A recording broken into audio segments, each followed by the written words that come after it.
गरीब बहू की भूखी ननंद सास। मानसी नाम की एक गरीब महिला फटे पुराने कपड़े पहने सड़क किनारे बैठी रो रही थी। उसे रोता देख रहा चलता इंसान मानसी को भीख में चिल्लर पैसे देता चला जा रहा था। ये देख मानसी जोरों से रोने लगती है। ये क्या हालत हो गई है मेरे भगवान जी। राह चलता इंसान मुझे भिखारी समझ बैठा है। आखिर क्यों मेरे जीवन में इतनी परेशानी आ गई? क्यों लोग मेरी मजबूरी का फायदा उठा रहे हैं?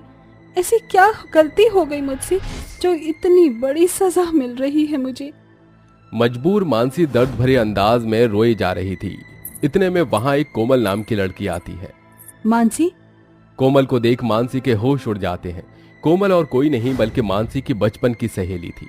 कोमल मानसी का ऐसा अवतार देख हक्का बक्का रह जाती है। कोमल, तुम? मानसी, ये सब क्या है? ये फटे पुराने कपड़े, ये भिखारी का अवतार, ये सब क्या है मानसी? मुझे तो अपनी आंखों पर विश्वास ही नहीं हो रहा है। ये कैसे? मानसी, ये क्या हुआ? तभी मानसी कोमल के गले लिपट जाती है और खूब रोती है। मानसी के दर्द भरे आंसू देखकर कोमल की भी आंखें भर आती हैं। मेरी बहन, तू इतना रो क्यों रही है? बताना क्या हुआ? ये हालत कैसे हुई तेरी? तू तो अपने पति राकेश के साथ अपने ससुराल में थी ना, फिर ये सब कैसे? कोमल, शादी के बाद मैं अपने ससुराल में थी। मेरे ससुराल में पहला दिन था। घर में मेरी सास, मेरी ननंद, मेरे पति, हम तीनों बहुत खुश थे। मानसी बहू, रोज सवेरे राकेश के लिए टिफिन में सब्जी बनाया करो। राकेश को सब्जी ही सबसे ज्यादा पसंद है। वो चावल दाल वगैरह कुछ नहीं खाता है। हाँ भाभी, और एक बात, भैया को ना तीखा खाने की आदत है, तो आप सब्जी तीखी ही बनाया करो। जी, मैं ध्यान रखूंगी। बस बस, क्या आज ही उसे सारी ट्यूशन दे दोगे? कल के लिए भी तो कुछ बाकी रखो। मानसी बेटा, तेरे ससुर जी के जाने के बाद अकेले राकेश ने ही इस घर की डोर को संभाल रखा है। बचपन से ही राकेश एक कारखाने में बोरियां उठाने का काम करते आ रहा है। जो उम्र खेलने कूदने की होती है, उसी उम्र में राकेश ने कमाई करना शुरू कर दिया था। बेचारा रात दिन मजदूरी करके मेहनत करता है और अपने परिवार का पालन पोषण करता है। मेरे बच्चे का कभी दिल नहीं दुखाना बहू, ये लाखों में एक है। राकेश उसी गांव के एक कारखाने में भारी अनाज की बोरियां उठाने का काम करता था। बचपन से ही राकेश वहां काम करता आ रहा है। पिता के गुजर जाने के बाद पढ़ाई करने का राकेश को समय ही नहीं मिला। जो उम्र खेलने कूदने की थी, गिरते परिवार को देखकर उसी उम्र में राकेश ने कमाई करना शुरू कर दिया था। राकेश के घर में केवल उसकी मां निर्मला और छोटी बहन दिया ही थी। अच्छा मां, चलता हूं, आप तीनों अपना ख्याल रखना। इतना कहकर राकेश अपने काम के लिए चला जाता है। इधर मानसी अपने घरेलू काम में लग जाती है। देखते ही देखते रात हो जाती है। इधर राकेश अपने कारखाने के बाहर खड़ा रिक्शा के आने की राह देख रहा था। तभी वहां उसके कारखाने में काम करने वाला एक तरुण नाम का व्यक्ति शराब के नशे में धुत अपनी बाइक लेकर राकेश के पास आता है। राकेश, चल, आज मैं तुझे तेरे घर छोड़ देता हूँ। अरे, ये तो बहुत पिया हुआ है, इससे कहाँ बाइक चलाई जाएगी। अरे नहीं नहीं तरुण, मैं रिक्शा से चला जाऊंगा। अरे इतनी रात को कब तक यहाँ रिक्शा की राह देखता रहेगा? अरे घर में तेरी नई पत्नी तेरी राह देख रही होगी, और पत्नियों को ज्यादा इंतजार करवाना अच्छा नहीं होता। क्या यार, तो भी कुछ भी बोलता है।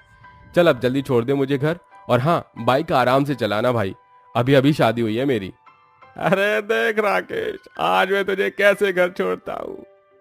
राकेश तरुण की बाइक पर पीछे बैठ जाता है। तभी थोड़ी दूरी पर जाने पर ही अचानक दोनों के साथ एक सड़क दुर्घटना हो जाती है, जिसमें राकेश की वहीं मौत हो जाती है। यह देखकर तरुण के होश उड़ जाते हैं। अब ये बात की खबर जब राकेश के परिवार वालों को मिलती है तो उनका रो रो कर हाल से बेहाल होने लगा था। देखते ही देखते कुछ दिन गुजर जाते हैं। राकेश की मौत के इतने दिन बाद भी राकेश के परिवार वाले उसकी मौत के सदमे से अब तक बाहर नहीं निकले थे। एक दिन आस पड़ोस वाले सभी महिलाएं निर्मला के घर में बैठी थीं। निर्मला बहन, आपकी बहू मानसी के कदम इस घर में अब शगुन की तरह बन गए हैं। आपकी बहू के आते ही आपका जवान बेटा चल बसा। लगता है आपकी बहू बहुत ही मनहूस है। ये कैसी बात कर रहे हो आप शीला बहन? ऐसा नहीं होता है, वो तो एक हादसा था जो हो गया। कावेरी बहन, ऐसा होता है। बड़े बुजुर्ग ये बार बार कहते हैं कि घर की बहू या तो घर में खुशियां ले आती है या फिर बर्बादी। और देखो यहाँ तो मानसी बहू ने मातम ही ले आया है। बेचारे इस घर के दोनों मर्द चल बसे, अब ये महिलाएं क्या करेंगी? इनका पालन पोषण कैसे होगा?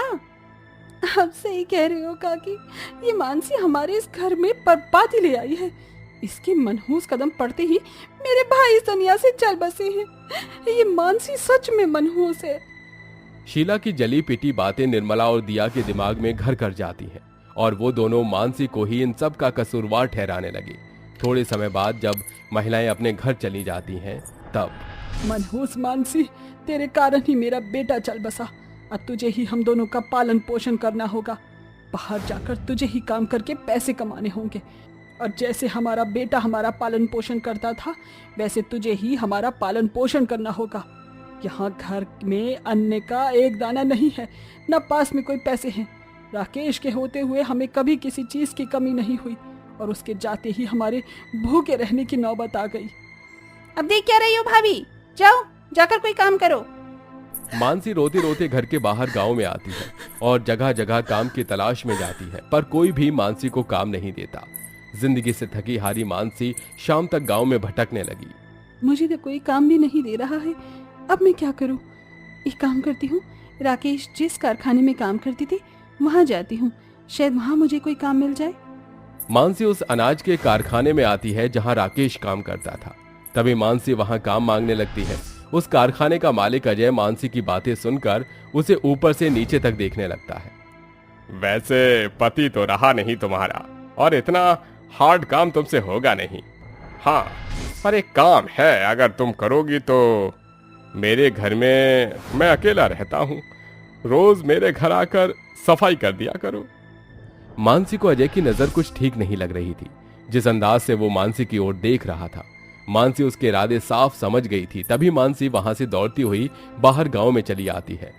रात का समय था। मानसी अपने घर के बाहर आती है। अब मैं क्या करूं?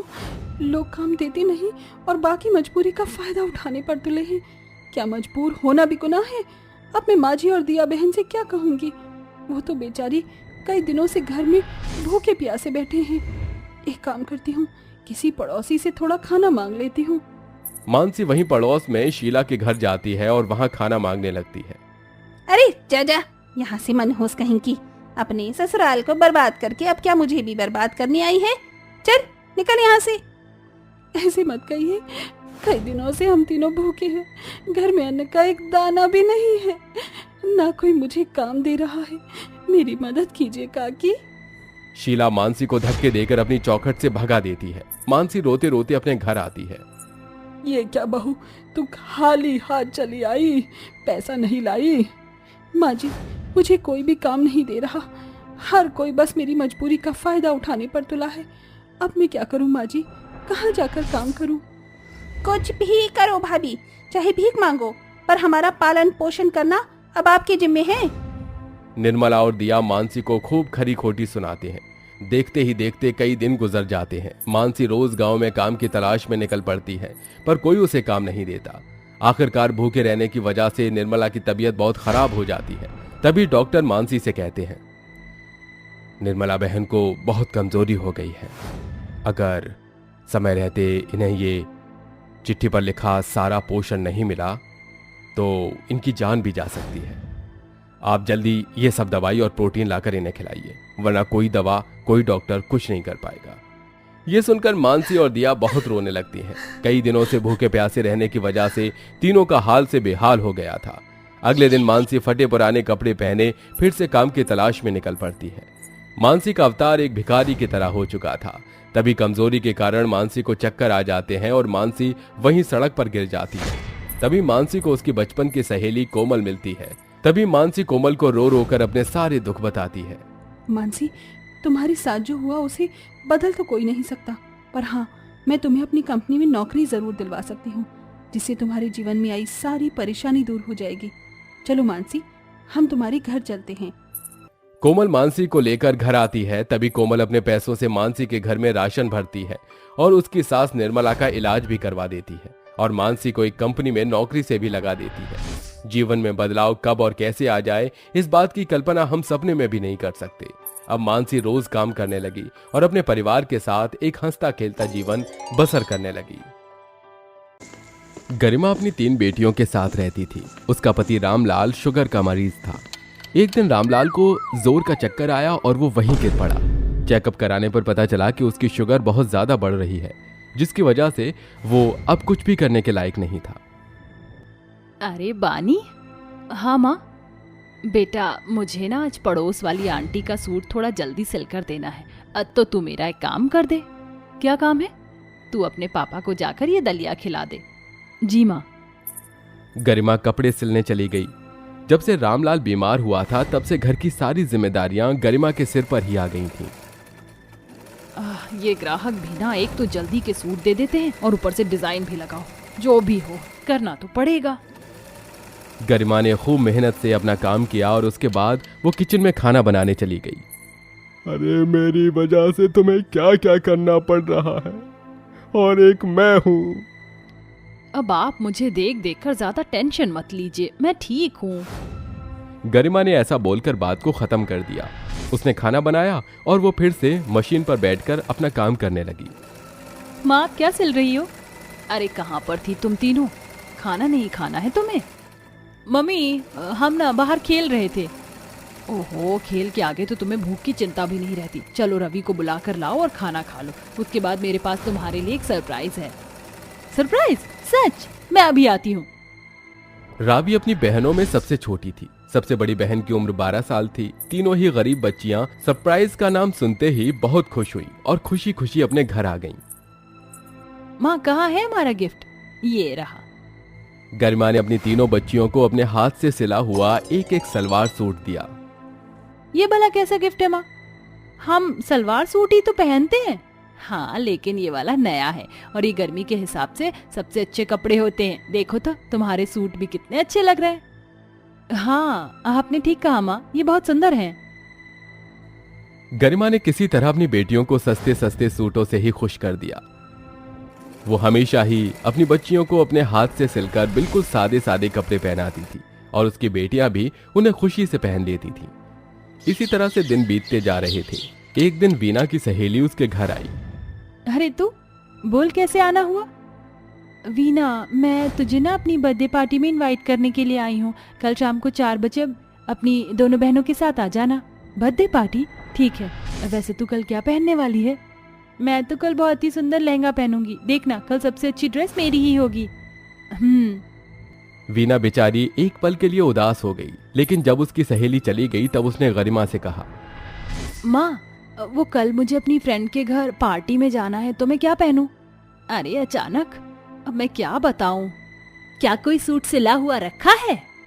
नहीं मम्मी, मैं अपने पुराने कपड़े नहीं पहनूंगी बस। तभी वीना की दोनों बहनें बानी और रावी भी वहां आ गईं।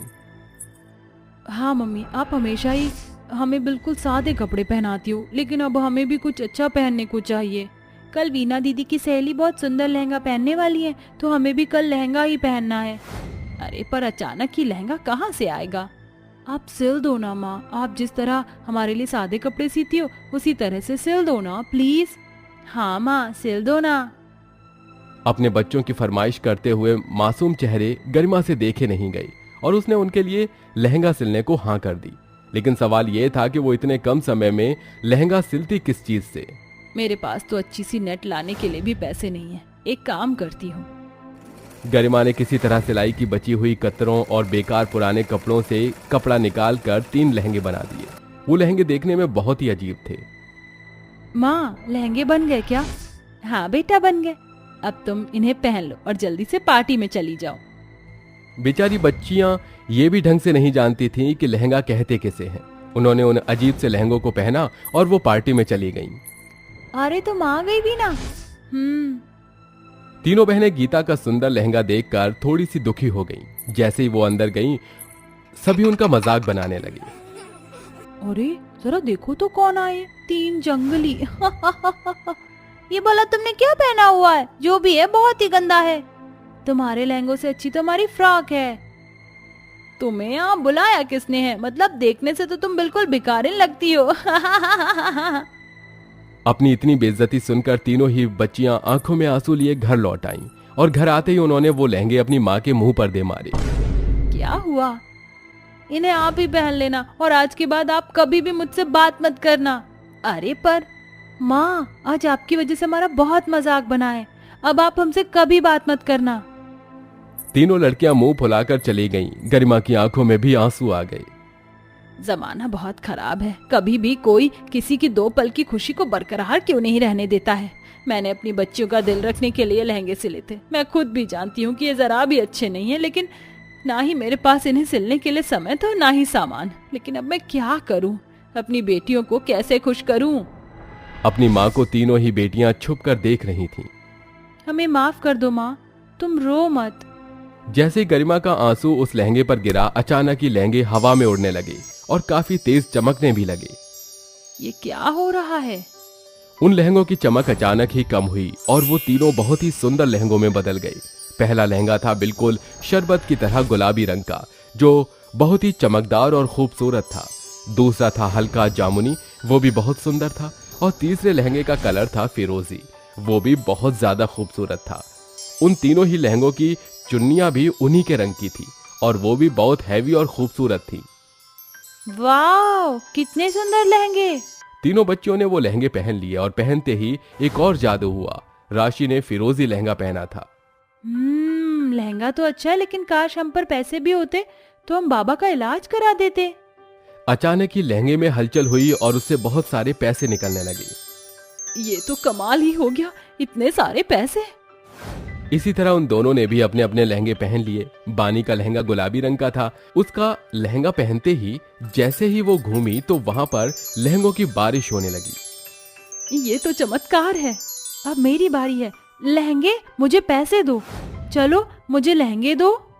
वीना ने बहुत कोशिश की, लेकिन उसके लहंगे से कुछ भी बाहर नहीं आया।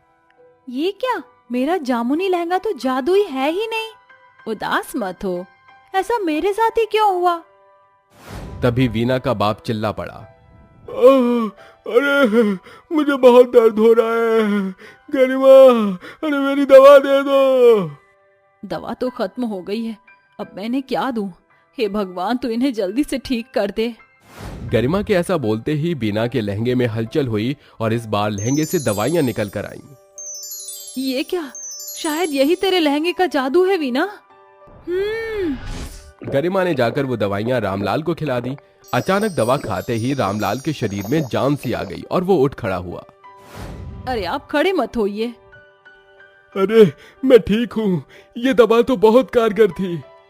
अरे वाह, मेरे लहंगे ने बाबा को ठीक कर दिया। अब मैं इससे कुछ और मांगती हूँ। लहंगे, चलो मुझे जल्दी से बढ़िया बढ़िया खाना दे दो। तभी फिर से हलचल हुई और बहुत से स्वादिष्ट पकवान उनके सामने आ गए। कमाल है। सभी घर वालों ने भरपेट खाना खाया और ऊपर वाले का शुक्रिया अदा किया। अब रामलाल भी एकदम सही हो चुका था। दोनों पति पत्नी ने अपनी एक लहंगे की दुकान खोली और वो जादुई लहंगे से बनने वाले लहंगों को बेचने लगे और फिर सब कुछ ठीक हो गया।